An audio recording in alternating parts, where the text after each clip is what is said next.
आज का जो टॉपिक हम लोग शुरू कर रहे हैं वो है रिटायरमेंट और death of an existing partner. हम लोग ये दो चैप्टर एक ही साथ करेंगे क्योंकि इस दो चैप्टर में बहुत सिमिलरिटीज़ हैं, ऑलमोस्ट सेम ही हैं, तो इसलिए ये दो चैप्टर को हम लोग एक ही साथ करेंगे। तो इसका मतलब क्या है, सपोज़ कोई बिजनेस में 3 या 4 पार्टनर है, उसमें से कोई पार्टनर चाहते हैं कि वो रिटायर कर जाए।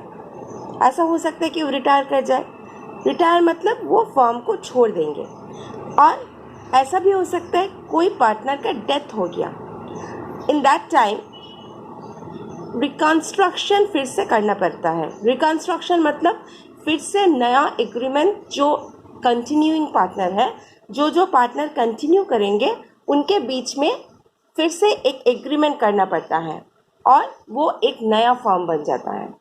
तो ये जो रिटायर्ड पार्टनर और डिजीज पार्टनर है, ये दोनों को उसका ड्यूज, बिजनेस में उसको जितना कुछ मिलना है उसको देना है। ये है यहाँ का मेन बात। तो यहाँ पे हम लोग एडमिशन जो हम लोग किए थे उसके साथ भी बहुत सिमिलरिटीज़ है, हम लोग देख लेते हैं। तो रिटायरमेंट और डेथ में हम लोगों को क्या क्या करना चाहिए। अच्छा, there is a cause of reconstruction, this is a cause of reconstruction of partnership. मतलब हम पहले बोल चुके हैं कि रिटायरमेंट और डेथ में पार्टनरशिप को हम लोग फिर से रिकॉन्स्ट्रक्शन करते हैं।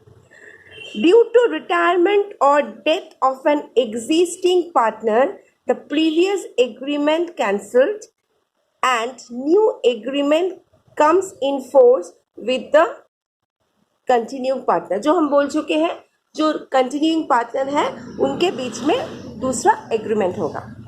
तो यहाँ पे क्या क्या करना पड़ता है, रिटायरमेंट और डेथ में हम लोगों को क्या क्या करना पड़ता है। देखो, फर्स्ट है consideration for retirement of partner. ठीक है, रिटायरमेंट और डेथ भी हो सकता है। यहाँ पे क्या क्या हम लोगों को करना है। फर्स्ट तो देखो यहाँ पे calculate new profit sharing ratio and gaining ratio of each partner. तो पहला काम हम लोगों को जो करना है, क्या करना है, वो न्यू प्रॉफिट शेयरिंग रेशियो, मतलब कंटिन्यूइंग पार्टनर कौन से रेशियो में काम करेंगे उसको निकालना है। और उसके साथ ही हम लोगों को गेनिंग रेशियो, यहाँ पे देखो जो रिटायर्ड पार्टनर है या डिजीज पार्टनर है, वो उसका चले जाने से उसका शेयर बाकी जो कंटिन्यूइंग पार्टनर है उन लोगों को मिल जाएगा। तो यहाँ पे क्या होगा, उसको पहले जो प्रॉफिट था उससे ज़्यादा प्रॉफिट मिलेगा। तो यहाँ पे एक गेनिंग रेशियो का कैलकुलेशन रहेगा। अच्छा, नंबर 2 क्या है, अकाउंटिंग ट्रीटमेंट ऑफ गुडविल। यहाँ पे भी ट्रीटमेंट ऑफ गुडविल करना पड़ेगा। कैसा करना पड़ेगा वो दिखाना है हमको। नंबर 3 क्या है, रिवैल्यूएशन एंड एक्यूमुलेटेड रिजर्व और प्रॉफिट सेम एज एडमिशन। जैसे हम लोग एडमिशन में रिजर्व, प्रॉफिट ऐसा कुछ था तो उसको डिस्ट्रीब्यूट किए थे, रिवैल्यूएशन किए थे, वो सब यहाँ पे सेम है। जैसे हम लोग एडमिशन में किए थे वैसे सेम होंगे। और नंबर 4 जो है ये पूरा अलग है। ये क्या है, calculation of dues of retiring and deceased partner. Last हम लोगों को कैलकुलेट करना है कि रिटायरिंग पार्टनर जो है या डिजीज पार्टनर जो है उसका अल्टीमेट क्लेम कितना है, ड्यू कितना है, वो ड्यू उसको देना है या उसका लोन अकाउंट में ट्रांसफ़र करना है। तो ये पार्ट बाय पार्ट हम लोगों को क्या करना है। तो आज हम लोग डिस्कस करेंगे ये जो है calculation of new profit sharing ratio and gaining ratio of each partner. कुछ एग्जाम्पल से हम लोग सीख लेते हैं कि कैसे हम लोग न्यू प्रॉफिट शेयरिंग रेशियो या गेनिंग रेशियो को निकाल देंगे। देखो, calculation of new profit sharing ratio. यहाँ पे देखो एक एग्जांपल है, A, B, C are 3 partners. Their profit sharing ratio is 3:2:1. B retire, मतलब कौन रिटायर हो गया, देखो A जो 2 वाला है ना जिसका रेशियो 2 था, ये रिटायर हो गया। B retires. Now calculate new ratio of A and C। तो यहाँ पे देखो ये बहुत सिंपल है। Old ratio between A, B, C था 3:2:1। New ratio between A and C, ये जो 2 पार्ट है इसको हम लोग निकाल दे रहे हैं। तो ये हो गया ए एंड सी के बीच में 3:1 रेशियो। लेकिन ये तो हम लोग मैकेनिकली कर लिए, लेकिन क्यों ये हो रहा है इसका एक्सप्लेनेशन भी तुम लोगों को समझना है। करने का ज़रूरत नहीं है, लेकिन समझ लो कैसे ये आता है। देखो यहाँ पे हम लोग इसका एक एक्सप्लेनेशन दिए हैं कैसे ये 3:1 न्यू रेशियो हो रहा है। जो बी शेयर था, बी का शेयर कितना था 2/6, 3:2:1 था, मतलब टोटल शेयर था 6, उसमें से बी का शेयर था 2/6। Should be divided between A and C in their profit sharing ratio. तो ये जो 2/6 रेशियो था ये ए और सी को मिल जाएगा। कैसे मिल जाएगा? कुछ अगर बताया नहीं जाएगा तो इसको हम लोग ए और सी के बीच में उनका जो रेशियो है 3:1 उसमें डिवाइड कर देंगे। तो देखो नाउ ए शेयर, ए का तो शेयर पहले था 3/6 क्योंकि रेशियो था 3:2:1। ए का तो पहले था 3/6, अभी उसको कितना मिल रहा है देखो, बी का था 2/6, बी का जो 2/6 था उसमें से उसको मिल रहा है 3/4। क्यों? ए एंड सी के बीच में रेशियो है 3:1। सो ये जो 2/6 बी का पोर्शन है उसका 3/4, ये 3:1 मतलब 4 है, 3/4 मिलेगा ए को। यहाँ पे लिखा है देखो, बिकॉज ए इज टू सी है 3:1। नाउ इसको हम लोग सॉल्व करते हैं। देखो 3/6 यहाँ पे है, इसको मल्टीप्लाई करके हम लोग को मिल रहा है 6/24। यहाँ पे हम लोग एलसीएम कर रहे हैं 6 एंड 24 का, एलसीएम आ रहा है 24।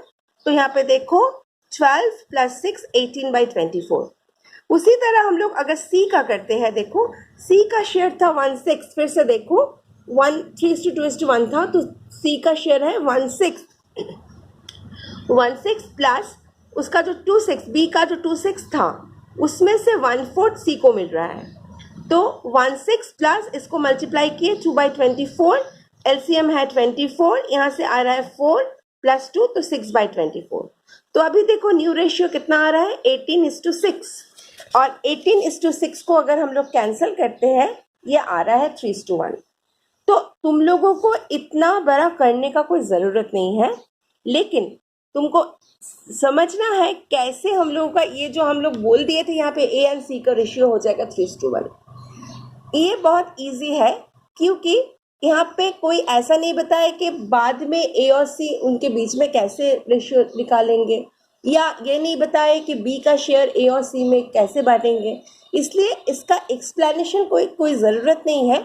तुम लोग सिर्फ इससे जो रिटायरिंग पार्टनर है उसको कैंसिल करके बाकी जो पार्टनर बचेगा उसके रेशियो हम लोग कर देंगे कि ये है न्यू रेशियो। सपोज यहाँ पे ए रिटायर्ड होता तब बी एंड सी का न्यू रेशियो हो जाता 2:1। अगर सी रिटायर्ड होता तब ए एंड बी के बीच में रेशियो हो जाता न्यू रेशियो 3:2। तो ये हो गया फर्स्ट एक्सप्लेनेशन या फर्स्ट सम्स। अभी हम लोग देखते हैं दूसरे को। देखो यहाँ पे है X Y and Z are partners, profit sharing ratio 3:2:1 same है।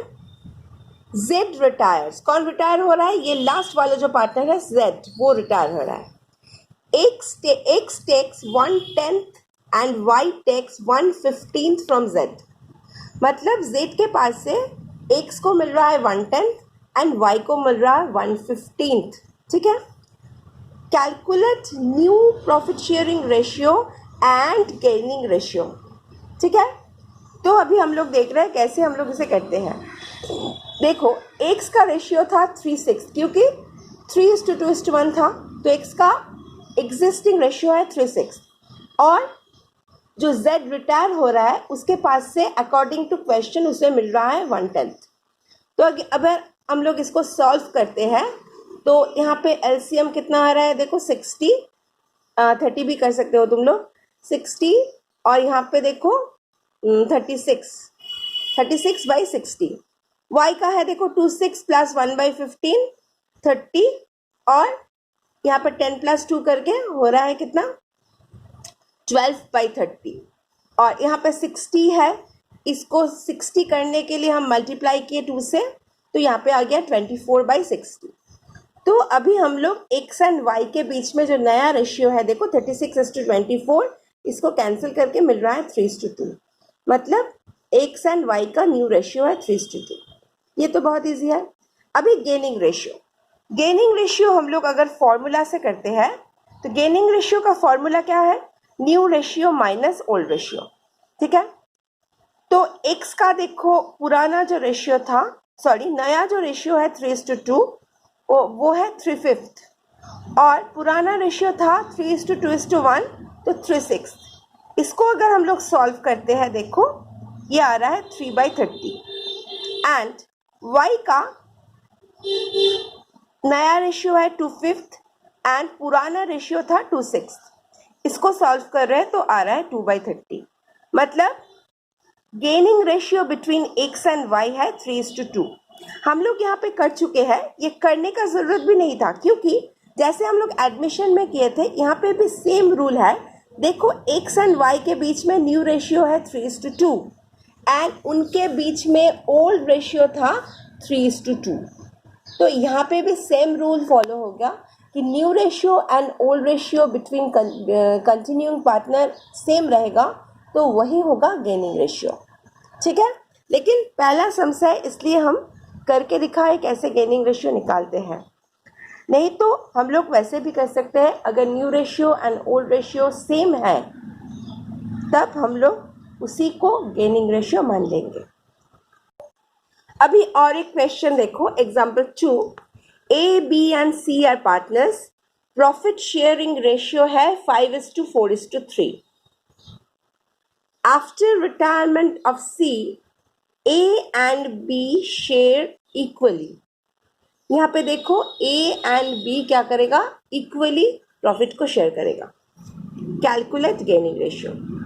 तो अभी देखो यहाँ पे हम लिख के नहीं दिए, पहला ओल्ड रेशियो था 5:4:3। New ratio between A and B में क्या हो गया 1:1। तो अभी हम लोग गेनिंग रेशियो निकालेंगे तो देखो ए का न्यू रेशियो है हाफ क्योंकि इक्वली वो लोग डिवाइड करेंगे, और उसका पुराना रेशियो कितना था 5/12 क्योंकि 5:4:3 है 5/12। तो इसको हम लोग सॉल्व कर रहे हैं, एलसीएम आ रहा है 12 और 6 - 5 तो 1/12।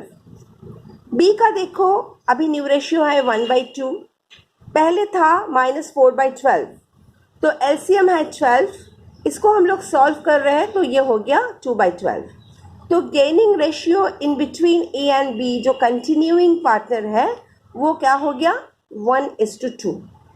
ठीक है, यहाँ पे देखो old ratio and new ratio same नहीं है। Old ratio between A and B था 5:4 and new ratio between A and B है 1:1, इसलिए यहाँ पे गेनिंग रेशियो सेम नहीं है। गेनिंग रेशियो अलग से हम लोगों को कैलकुलेट करना पड़ा।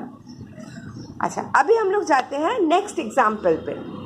यहाँ पे देखो old profit sharing ratio between X Y and Z है 3:2:1। y retires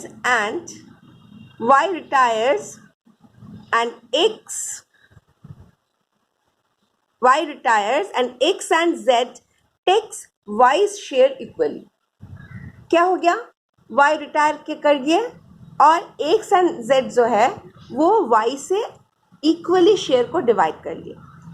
यहाँ पे भी हम लोगों को पहले न्यू रेशियो निकालना है, उसके बाद गेनिंग रेशियो। देखो x का रेशियो था 3/6, ठीक है। अभी y का क्या था 2/6, उसका हाफ कौन ले रहा है, उसका हाफ ले रहा है y, सॉरी y तो रिटायर कर रहा है, उसका हाफ ले रहे हैं x। तो हम लोग क्या कर रहे हैं, देखो 3/6 और इसको सॉल्व किए 1/6, ये सर्किल वाला बाद में बता रहे हैं। 3/6 + 1/6 इसको कैलकुलेट करके हम लोगों का आ गया कितना 4/6। वैसे ही हम लोग z का कर रहे हैं, z का शेयर था 1/6 प्लस ये जो 2/6 था y का शेयर, उसका हाफ किसको मिल रहा है, z को मिल रहा है। तो इसको सॉल्व कर रहे हैं 1/6 + 1/6, ये हो चला 2/6। तो new ratio between x and z कितना क्या हो गया 4:2, मतलब 2:1 कैंसिल करके। अभी देखो ये 2:1 है in between x and z, और यहाँ पे in between x and z था 3:1। तो गेनिंग रेशियो सेम नहीं होगा क्योंकि old ratio and new ratio same नहीं है। तो हम लोगों को गेनिंग रेशियो निकालना है।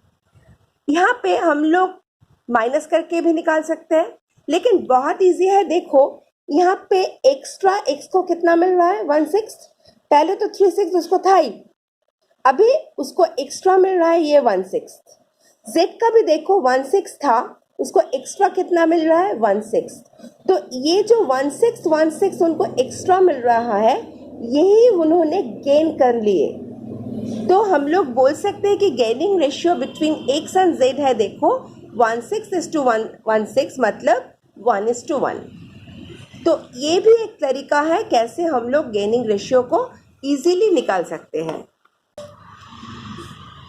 आज का लास्ट एग्जाम्पल देखो, A, B and C are partners sharing profits and losses in the ratio of 7:5:3. A retires, B takes 4/5 from A and C takes 1/5 from A। ठीक है, तो calculate new and gaining ratio. तो पहले हम लोग new profit sharing ratio निकालते हैं।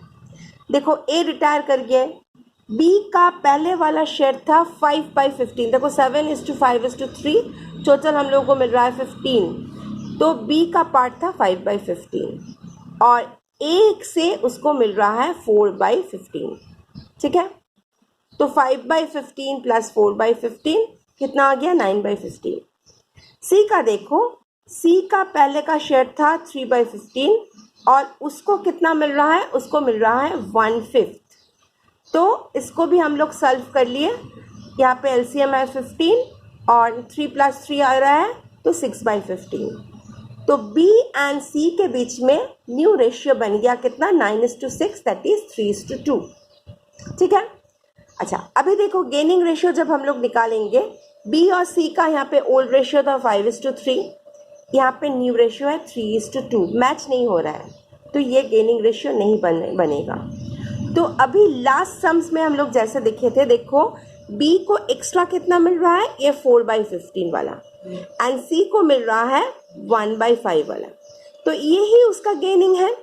तो हम लोग यहाँ पे दिखाए, देखो कैसे किए, B एंड C के बीच में 4/15:1/5।